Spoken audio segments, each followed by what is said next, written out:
जहाँ से आज मेरा चैनल डीमोनेटाइज हो गया है। हाँ, आज मेरा चैनल डीमोनेटाइज हो गया है और बड़ा दुख हुआ है मुझे कि इतनी मेहनत करने के बाद भी आपका चैनल डीमोनेटाइज कर दिया जाए।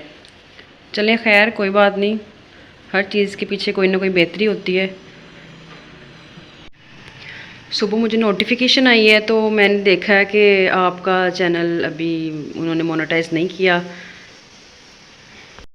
कल मैंने अप्लाई किया था मोनेटाइजेशन के लिए, तो 2 स्टेप तो मेरे हो गए थे ओके, और थर्ड वाले पे इन प्रोग्रेस में था। आज सुबह मैंने उठ के देखा है तो उस पर आ गया कि आपका चैनल डीमोनेटाइज है। अभी 30 डेज़ तक आप वेट करें। अभी अगर आप अपने कंटेंट को थोड़ा सा चेंज करें तो बस।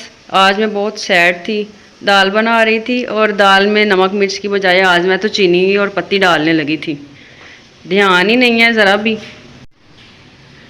पहले तो मैं सोच रही थी कि ये जो यूट्यूब वाला पंगा ना, इसको छोड़ दिया जाए।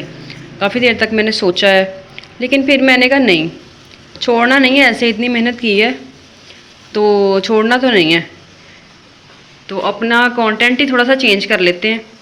पहले मेरा था, मैंने वो पहले बनाया था टेक के रिलेटेड बनाया चैनल, तो उस पर भी काफ़ी एडिटिंग और काफ़ी मेहनत होती है। तो मैंने फिर उसके बाद अपना टॉपिक चेंज कर लिया। ये उर्दू कोर्स के रिलेटेड मैं लगाती थी कि जिसमें मेरी वॉइस ओवर भी नहीं था शामिल। शायद इसी वजह से उन्होंने कहा है कि आप अपना थोड़ा सा वॉइस ओवर करें, तो उसमें उसकी भी एडिटिंग होती है। ऐसा नहीं है कि कोई भी काम बगैर मेहनत के हो जाता है, उसमें भी काफ़ी मेहनत होती है। एडिटिंग करना, फिर वीडियो सेव डाउनलोड, हर चीज़। मोबाइल की ऑलमोस्ट मेमोरी फुल हुई रहती है। तो अब मैंने सोचा कि कंटेंट भी कोई ऐसा होना चाहिए कि जिस एडिटिंग करो, ये करो, वो करो। तो मैंने कहा चलो अब हम अपना टॉपिक फिर से एक दफ़ा चेंज करके देखते हैं। हमारी लाइफ में डिसअपॉइंटमेंट नहीं होनी चाहिए, हमें मायूस नहीं होना चाहिए, क्योंकि जो गिरता है वही सीखता है।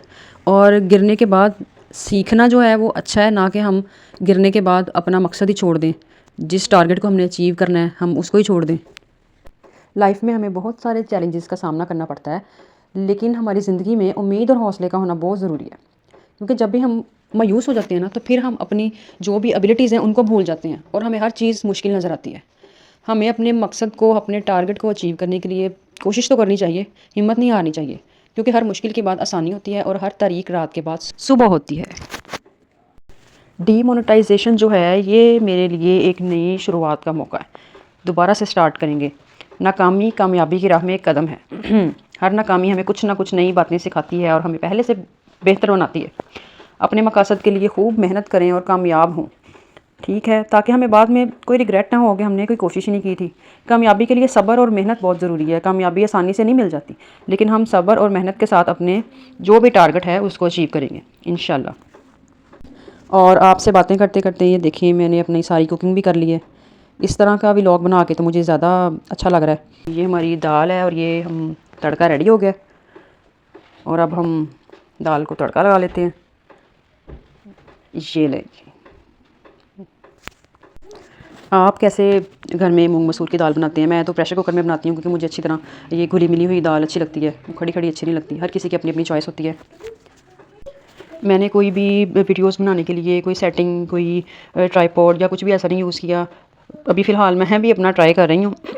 और कुकिंग से रिलेटेड भी जो वीडियोस होती हैं, क्योंकि मुझे पता है कि कुकिंग के जिनके चैनल हैं उन पे काफ़ी मेहनत होती है। हर चीज़ इंग्रेडिएंट दिखाने के लिए पहले उसकी सारी प्रिपरेशन करनी पड़ती है, लेकिन मैंने सारा कुछ साथ साथ ही दिखा रही हूँ कि मैं कौन सा आपको कोई कुकिंग नहीं सिखा रही। तो इसमें कोई ऐसी मेरी मैनेजमेंट या कोई भी ऐसी चीज़ नहीं है, मैं ये सब रैंडम बना रही हूँ वीडियोज़।